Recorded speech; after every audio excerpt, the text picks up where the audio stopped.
Hey folks, it's Tim with another flashlight review. So batteryjunction.com sent me Sunwayman's latest compact powerhouse. This is the D40A, and in a departure from recent releases, this actually doesn't feature a name. It's just simply the D40A, unlike, say, for instance, the V11R, which I reviewed a while back, that carried the Revolution moniker. But before we get into this light, let's dig into the packaging, accessories, as well as just cover at a high level the features. So it does output 980 lumens, although I did hit 1100 lumens on my PVC LMD during runtime testing. So it's nice to see that they've stuck with their conservative estimates. Now it does, as mentioned, run on 4 AA batteries using a cell carrier, and it does feature Cree's XM-L2 LED.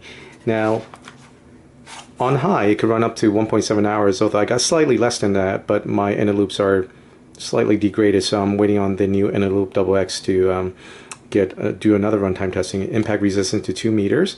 It is waterproof, water resistance down to 2 meters at rated IPX8, and it can project the beam out to 315 meters, achieved by 24.8K candela. Now within the box itself, there was ample foam cushioning that the light arrived in, so there's tons of protection. And as you can see, there's the instruction manuals, as well as what looks to be a new warranty card, and their typical product brochures. Also included were some additional accessories, which is this very nice holster. What I particularly like about these holsters is that it does feature both a Velcro quick release, so you could loop it onto your belt without having to remove that, or if you wanted super secure fit, you could actually route it through this fixed loop here. It does feature a D loop here, and within here were some accessories, which was a lanyard and a spare O-ring. So now jumping into the design and features, at the very tip there is a stainless steel head, although it is removable, and when I did, it felt actually very light. So to be honest with you, I was fooled for a second whether or not that it was truly stainless steel, but it did pass the magnet test, so it does show, because in case you didn't realize, aluminum is absolutely non-magnetic. Well, pure aluminum, that is. So anyway, that is stainless steel. As you can see, there is a nice anti-reflective. It is double coated on both the front and the back, and within there is the XM-L2 LED, which I'll get a close-up shot. But the main difference that distinguishes the XM-L2 versus the XM-L first versions is that there are 2 emitter wires, 2 bond wires, versus the 3 on the XM-Ls. So that's a very distinct thing. Also, when you look into the overall die itself, the XM-Ls had what looked to be 4, I guess, individual die sections, whereas this just looks like one single large die. Now it does feature a texture reflector to give it a very nice smooth beam, which I'll cover in a later section. But moving on to the head of the light, there are these nice heat fins here that are fairly deep. So as you can see, that I measured to be 4 millimeters, and it translates to roughly 5/32 of an inch. So again, the heat dissipation was fairly nice. I didn't really encounter too high a temperature on runtime testing, I should say. It does feature a new form of buttons, in that there's a main on-off power button as well as a mode changing button, which I'll dive into in the UI section. But covering off the rest of the light, there's attachment point for the lanyard there. I guess some facets here to add for maybe a little bit grip, although because the head itself, well, is smooth over here, when you do twist it to release the battery tube here, it does provide additional grip, as well as, I guess, an aesthetic element. Now the main tube itself features just the typical Sunwayman company name, as well as their logo, and as well as this side, it features the model number and their website. There are no other additional laser engravings beyond the warning sign there. Now the end of the tail cap is nice and flat, so it does allow for very stable tail standing. Now, as previously mentioned, the D40A runs off of 4 standard AA cells. In this case, I've got inner loops installed, and they are wired in series, so meaning with the inner loops, you get a maximum output of 4.8 volts.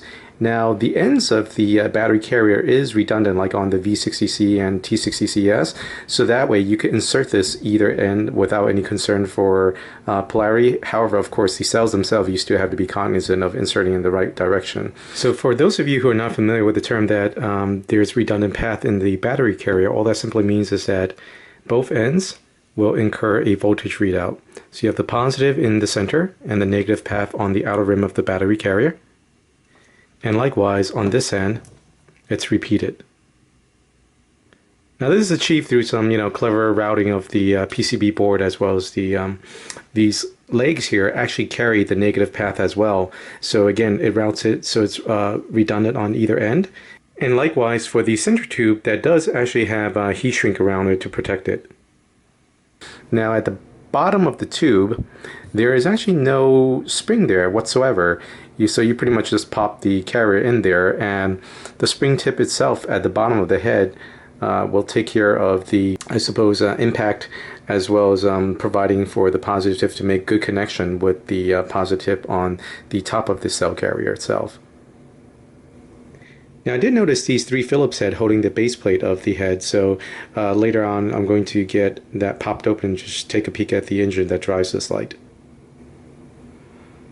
Now size and handling wise, as you can see, it's a fairly compact light. I don't have particularly large hands, but as you can see, it's not too big. It just feels great in the hand. Hopefully this diameter of the tube is not so big so as to cause problems for people with carpal tunnel or any ailments in their wrists. But either with a overhand grip or a underhand grip, it just feels great in the hand.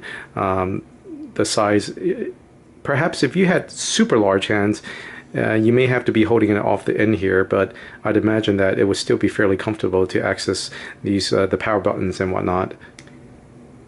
Now the diamond texturing on the battery tube itself is decently aggressive, so it does provide for decent grip here. But I figure if you're holding it, again over in the underhand method, this ledge here over this aesthetic element could serve sort of as a grip, additional grip, so you could get a much better handle on the light itself. As for comparisons to other lights in this class, unfortunately I really don't have any other 4 AA batteries lights, so I'm just going to go ahead and grab the Sunwayman T60CS here to give you a rough idea of size comparison. So this is a 18650 size light, powered by 3 of them actually, as a matter of fact, and diameter wise, as you can see, of course, this is a much larger light, but again, for a single emitter, that's actually a very nice, decent size, deep reflector. Now here's a comparison next to the Sunwayman B11R with the AA extension tube attached. And overall, as you can see, lengthwise, it's not too much longer. Of course, it is a much larger light due to the 4 cells versus the single, but again, I think you get the idea that this is a fairly compact light. Now digging into the fit and finish, as I've come to expect of Sunwayman products, they just ooze quality. I really have not had any significant issues with any of the samples that I've reviewed or purchased thus far. Beginning at the head, as you can see, the stainless steel bezel does screw down nice and flat. There's nary a gap in there to be had. This anodized finishing, it's got that very nice flat sheen to it. This is one of my favorite finishes, but again, it just covered completely. There's none missing, as you can see in the reflection of the light there, between the sharp grooves, because typically, again, with poor anodizing finishing processes, those would be weak points where you could clearly see that the anodizing didn't penetrate down there to cover those sharp edges. But likewise at the edge here, no missing anodization there, and none missing between the texture as well. And as for the laser engraving, it's very nice and sharp, very bright with no blotchiness whatsoever. Likewise for this side. And even at the head for the heat warning. As mentioned earlier, there is this new switching mechanism that features dual buttons, but it's held down by 4 Phillips head screws that sit very nice and flush, that do not protrude out whatsoever. The D40A did arrive nicely greased, so as you could hear, that very nice, smooth, silky action. Although I did notice that there was no grease applied on the O-ring, so I did dab on some there. But this square cut threads do contribute to that very nice, smooth, silky action. Even the battery carrier itself feels very nice and solid and robust with a nice thick PCB there. Now, what I particularly like about that aspect is the fact that, even with the AA cells protruding out like that, you will see it's thick enough such that the contact point will not make point with the negative end here so as to cause a potential short.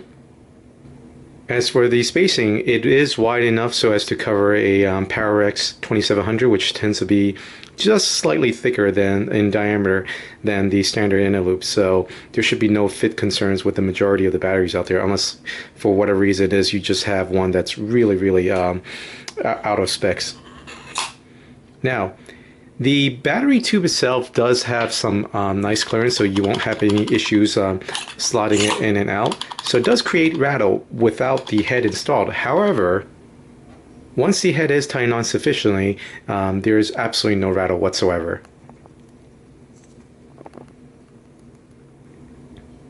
Now, digging into the UI, as previously mentioned, this light does feature a new dual switch mechanism.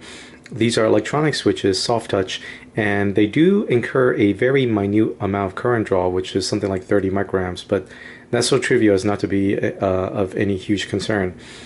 Those two buttons are a main on-off power button as well as a mode changing button. So with the light off, a single deep press of the on-off button will turn on the light immediately to turbo the first time that the cells are replaced. And then to change the output levels, you will hit the mode button to cycle from turbo to high to medium to low. Don't worry if you can't see the beam profile, I will capture that later. Right now I'm just covering the user interface so you get an idea of how it functions. The V11R is going to be used for comparison of the moonlight mode. So speaking of which, to access the moonlight mode with the light off, you would press and hold that power button until it enters moonlight mode. Now this moonlight mode I've measured at somewhere between half a lumens to 1 lumens, but you got to remember the effect on the eyes is obviously very different from light to light because this does feature a very nice deep reflector, so that half a lumen to 1 lumen may seem a little bit brighter than certain lights of comparable output. So case in point, this is a V11R. Its lowest output, I believe I've measured something like a third of a lumen or perhaps even less than that, but as you can see, again, output wise it just seems like it's a fair bit brighter. So that's the V11R's output, and this is the output of the moon mode of the D40A. It just drowns it out. However though, in practical use at night, it's perhaps a tad bit on the bright side for dark adapted eyes, but it's still quite good in the sense that at least you have the option for a lower output than the standard low, which is 30 lumens. And if need be, you could easily cycle back up to turbo mode by hitting that mode button twice. The first time you exit out of moon mode, it will access low mode, which is 30 lumens, so as not to absolutely destroy your eyes coming out of it. And then if need be, you just hit it again to access turbo mode. Now the D40A does feature 4 different types of blinky modes. There is a standard fixed rate strobe. There is what they call the aviation signal, which is, to be honest with you, I think it's really more of a beacon mode. There's a police strobe, which is kind of like 3 quick successive flashes, then off, and then 3 quick successive flashes continuously like that. And last but not least, there's the SOS mode. Now to activate it is through a combination of these buttons, right? So the first one, the strobe, standard strobe, is accessed by quickly double clicking the M button from any mode, so either off or on. So from off, as you can see, and then from on, it doesn't matter what output level, as long as you double click, it will enter strobe.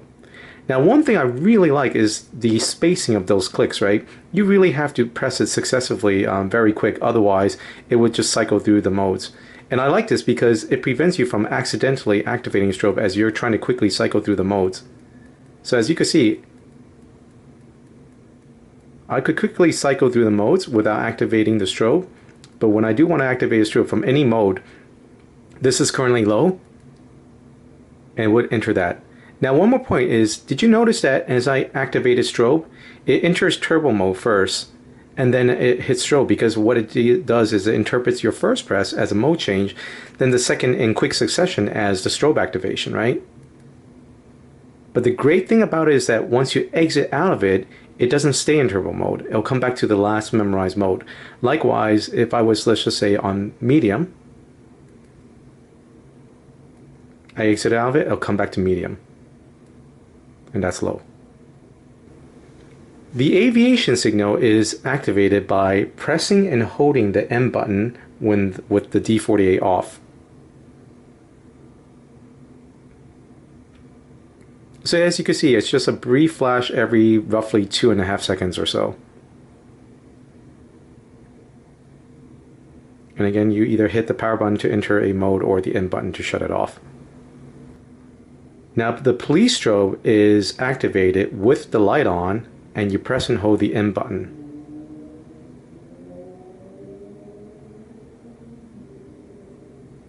So as mentioned, it's like 3 quick successive flashes, 3 or 4, followed by off state, and then repeat.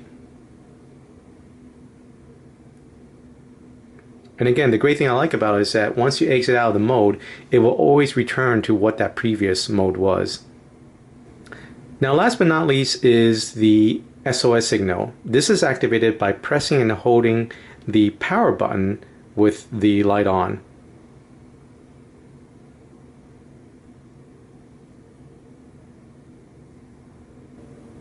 Now regardless that these two buttons are slightly recessed, there's always concern of accidental activation due to the fact that, you know, they are soft touch, right? And it's fairly easy to activate it. So what you can do is you could lock out the light.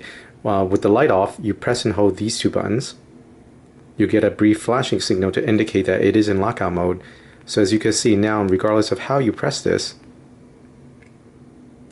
the light will not turn on. Now to exit lockout mode, you would press those two buttons for more than 2 seconds again, and it'll enter the last memorized state.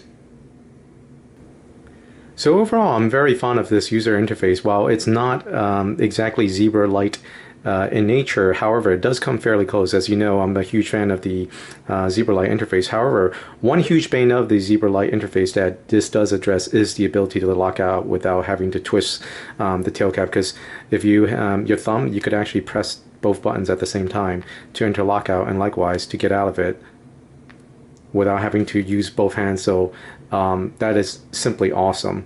And as mentioned, depending on which mode you memorize it in, you can access, you know, any one of your 4 output modes. So you could leave it on turbo, shut off the light, but still enter turbo moonlight mode by pressing and holding the button there. So that way you can access both extremes with the light off. And then if need be, as mentioned, in moonlight mode, you could easily access turbo mode with 2 quick presses. Great job, Sunwayman. I really like this. This is very well thought out, and again, I really like the fact that, you know, accidental activation of the strobe is hard to do because of the 2 quick successive depresses of switch necessary in order to invoke it.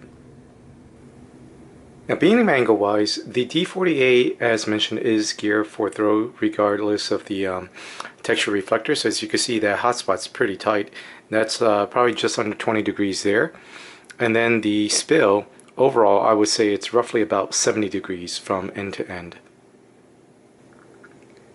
And in terms of the beam profile, again, given the texture reflector, you do see that there is pretty much no ringiness that I could see at all. Maybe at the very outer edges here, but that's again with the light right up against the paper here, approximately 6 inches away.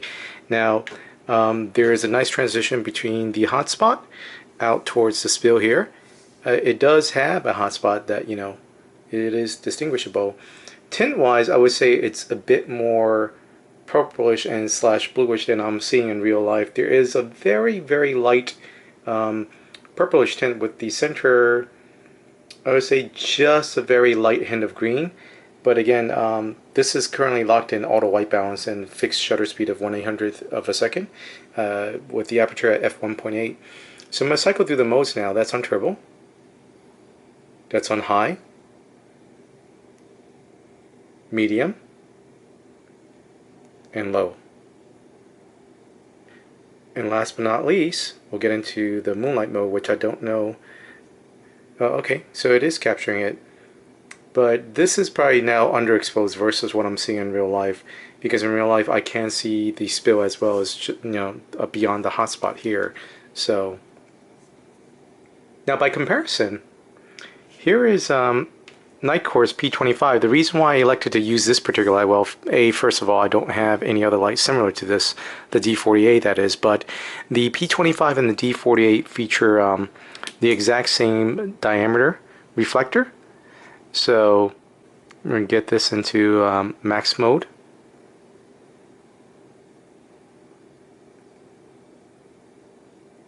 So as you can be seeing, the D40A has a larger spill at roughly about the same distance. The P25 has a slightly more intense hotspot. Not sure if that's you're able to make that out. And tint wise, it is a little bit more purplish versus, let's say, the D40A. But overall, as you can see, pretty similar. Now I did get outdoor shots of these two in action, so I'll refer you to that other video in the description.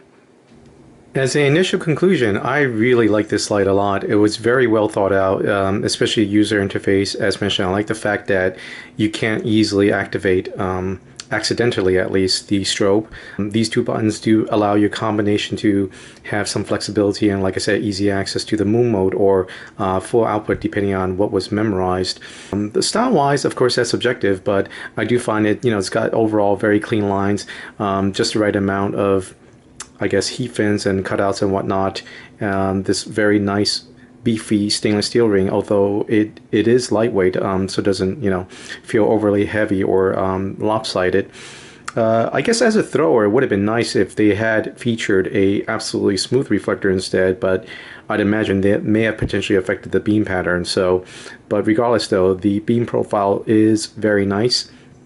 It does have a nice transition between the hotspot to the spill. I suppose the only thing for me is usage-wise, if it's around the house, again, as I've mentioned previously in many of my videos, in general, I do prefer floaty beam indoors, but this allows you a nice combination of, you know, decent spill, but with outstanding, with outstanding throw for its size at least, outdoors. The fit and finish, as mentioned, is absolutely phenomenal. There's just simply nothing that I can find fault with there. I suppose if there was one thing, and I had to really think very hard about this, like I said, is this, I guess, plastic cover here. We'll see how that holds up over time, so I'll report back, but that may be potentially the only concern. But even so, it seems like it's easily replaceable via these 4 Phillips screw, but of course, not that I would advocate that. If it's under warranty, you would simply send it back in, but in case you do run out of your warranty and you needed to replace that, hopefully it is easily replaceable. I'll get that popped open later on and, you know, put that into my written review to see how easily that is achieved or not. I do like the fact that it runs on, you know, standard AA's. Not that I would advocate you using standard alkalines. If you can, please just spend the extra money, get, you know, the lithium AA's, or just buy yourself a nice set of N loops or a decent set of nickel metal hydride rechargeable cells, because you don't want that leaking and just messing up such a nice light like this. Also, here's one thing that I really like is the fact that, well, truth be told, the reason why I don't have something in this format is because I figure, again, if I'm going to carry something of this size, I may as well go with a 18650 and at least get better output, because previously there was simply, you know, to the best of my knowledge, nothing close in this range in terms of just pure raw output, right? I think I've seen as high as maybe 600-700, but nothing that broke 1,000, at least on my PVC LMD. But this changes everything, right? This is capable of hitting near 1,000 or if above it, at least my sample does. And also the fact that the AA does allow me the consideration now to recommend this to, you know, completely noobs to the flashlight world, I'm always hesitant of recommending lights that use lithium-ion cells, especially in consideration that the majority of the people that I would recommend it to, you know, friends and family, they simply just don't know anything about those cells, nor would they care about sitting there babysitting, you know, the cells while it's charging. So recommending a light like this does, you know, allow me peace of mind to give them something that has tremendous output, decent throw, decent spill, and runs on standard AA batteries. So that way there's no concern, I should say minimal concerns with the cells in use. There's also the fact that if anyone ever actually wanted to use this for emergency purposes only, not that, you know, you should get such a nice light and just keep it for emergency use, but if you did, you grab yourself a nice set of inner loops, and with its low self-discharge, you would have a excellent, outstanding emergency light, because like I said, you have that moonlight mode that will last you roughly 2 weeks, and you know, if you keep some extra cells around, that would provide you with additional backup. Hopefully you won't ever be in a situation where you would need that, but it's there if you did. And again, for camping use or whatnot, its tail standing allows you know, more flexibility for its use. The lanyard attachment point here, so you can hang it up, bounce it off of your tent, as well as, like I said, the general profile of this light. If you had a solar charger that charges AA cells outdoors, you know, that gives you, again, just a lot of flexibility for this format and this type of light. So not that the format itself is new, but I like I said, I like the fact of this new switch mechanism, the well thought out UI, and again, just the outstanding fit and finish I've come to expect from Sunwayman products. So Sunwayman, kudos, man. This is a great job. This is really a phenomenal light, and I do plan on getting picking up a few of these for my friends and family. So that concludes this review, although I did mention it earlier as part of FTC disclosures. The D40A was provided by batteryjunction.com for review. Thanks again for watching.